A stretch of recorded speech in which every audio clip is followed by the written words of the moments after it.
नमस्कार सांग माने मु छोट दोकानी कान्ना।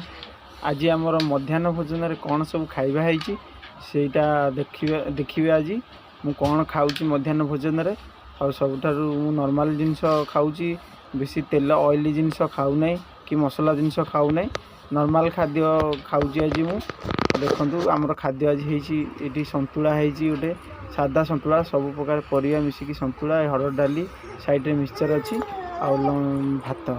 मध्याह्न भोजन रे यहाँ आमर खाइबा को रेडी मुझे करी और खाइबा की बहुत टेस्ट हो। संतुलाटा देखिपे पूरा बढ़िया कि आमर कर संतुला और डाली खाऊँ।